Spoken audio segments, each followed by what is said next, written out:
Okay, guys, our MCO has been extended another 2 weeks, so it's now all the way up to April 28th. So some of you guys are saying, hey, you're quite bored, I don't know what to do. So I've got friends even asking me and saying that, hey, what to watch on Netflix?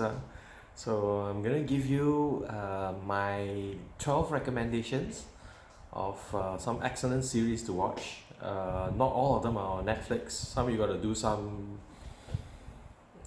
intelligent downloading. So that one we take it offline lah. Okay. So I've got 12 series which I quite recommend. And I'm going to start with number one. So number one, I recommend Stranger Things. If you haven't watched Stranger Things, Stranger Things is on Netflix. There's three seasons on Netflix right now for Stranger Things, and the interesting thing is it's set in the 80s. So there's quite a bit of 80s music, 80s nostalgia stuff. So Stranger Things in season one starts off with this bunch of kids who were playing Dungeons and Dragons, and then one of the kids was got lost, right? And and then there was this mysterious girl called 11 who appeared, and she's got telekinetic powers, right? So that was Stranger Things. It's a mystery, and there's a parallel universe, and then there is besides a parallel universe, there's demons, right? So there's a Demogorgon and all that. So it was quite interesting, right? You should watch it, right? Highly recommended. The other show which I also recommend is this show called Unbelievable. It's on Netflix. It's fairly new, probably about a year old. It's apparently a real story. It's about this girl who was actually raped, and she's an orphan. So she made a police report, but the police didn't believe her, right? So and then she was ostracized because people didn't believe her, thought she made it up. And at the same time, the rapist went around creating more crime. So it's pretty compelling story about how they tracked down the rapist, and how she was redeemed, the girl who was originally raped. Now this series is also on Netflix. This is The Umbrella Academy. So if you can see The Umbrella Academy, there's a whole bunch of this is like almost like a superhero series. It's about this 7 heroes trained by this rich guy called Sir Reginald, right? So it started off with his death, and then in his funeral, suddenly you see the little boy in the middle. The little boy is called number 5. So all the heroes are called number 1 all the way to number 6 or number 7. I think there's about 7 of them, right? So number 5 comes and he comes back from the future, right? That's why he comes back as a little boy, right? Basically tells the rest of his gang that the world's going to end in 8 days. So it's a rush to figure out what actually caused the world to end, and at the same time to solve the mystery of the death of Sir Reginald, right? So it's actually quite interesting, right? Very, very compelling stuff, quite a bit of time travel, and pretty good series. Okay, this next one is actually a horror series. It's Haunting of Hill House, 10 episodes on Netflix.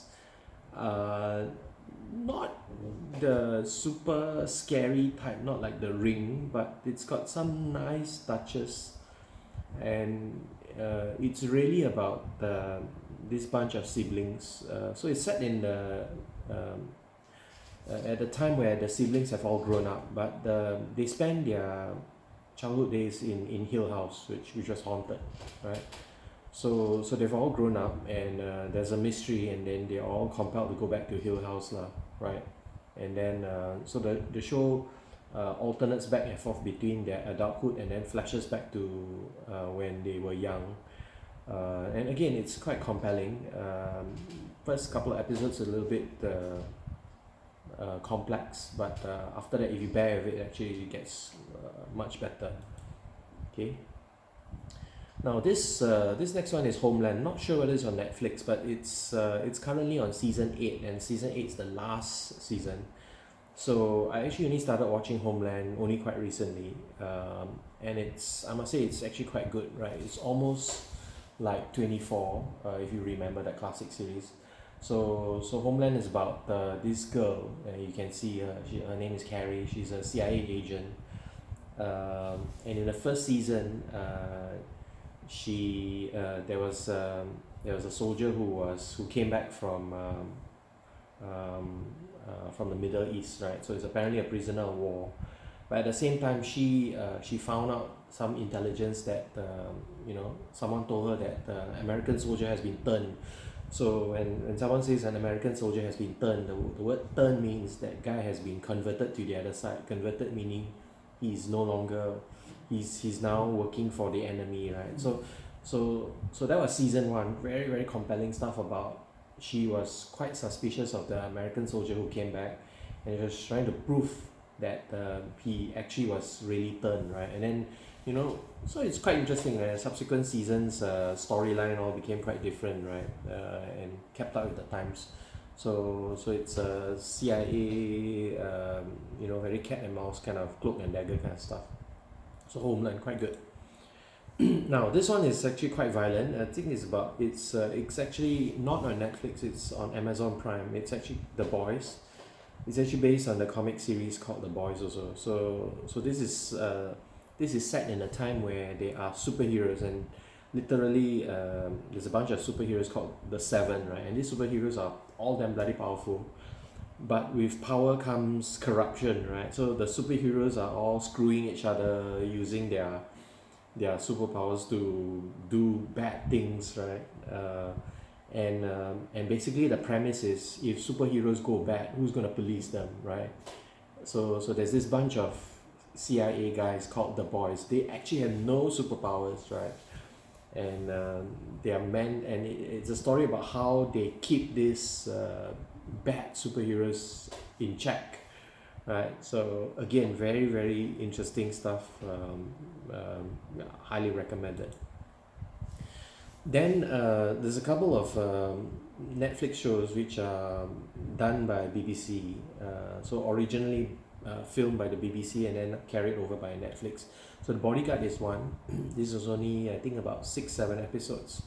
It's about this bodyguard and he's assigned to keep the Minister of Homeland Affairs safe, lah, right? And it's again cloak and dagger stuff because she got assassinated and things like that, right? So it's quite interesting.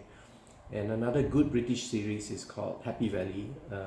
Very thick British accent.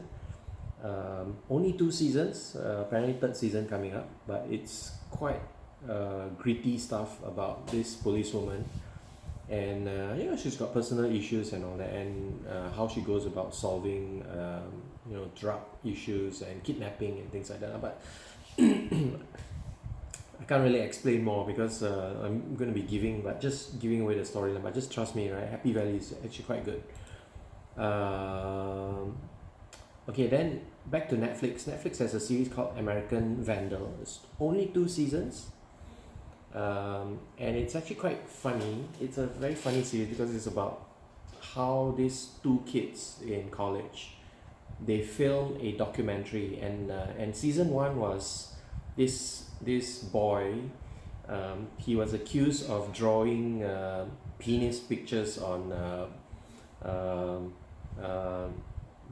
faculty member's car, and he was accused, right, of drawing those pictures on faculty members' cars.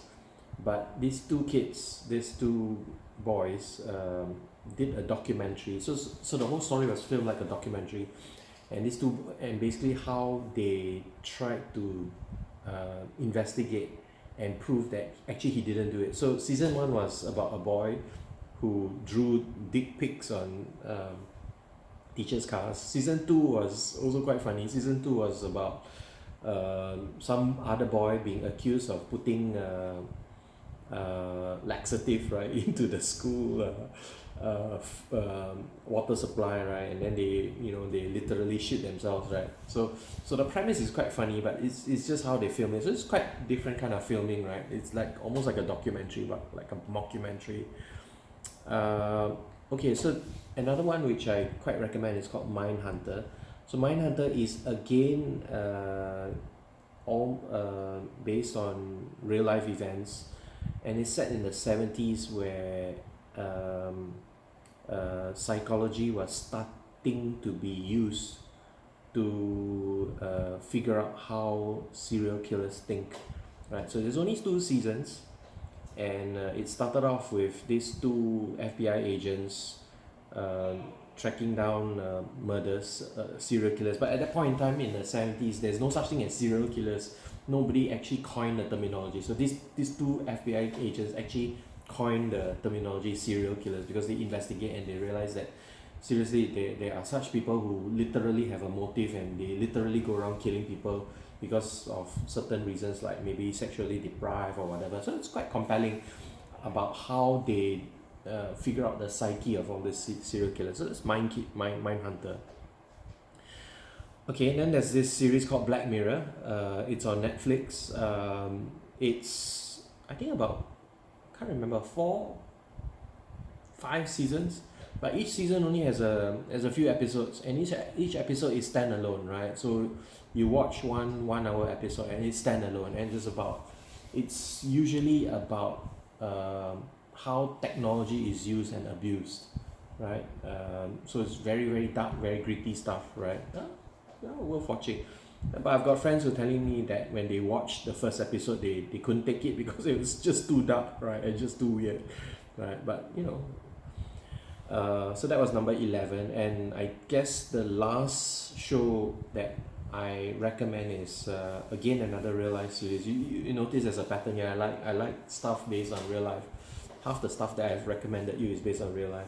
So this is actually not on Netflix. This is on HBO, and it's I think 5 or 6 episodes. It's about the Chernobyl disaster. So it's actually quite compelling. It's about how the nuclear power plant exploded in Chernobyl, and it's about how they investigated and tried to pinpoint where the issues were. And you can see on the Soviet side, they were trying to cover up, right? So again, it's quite compelling stuff, right? So these are 12 series that I recommend.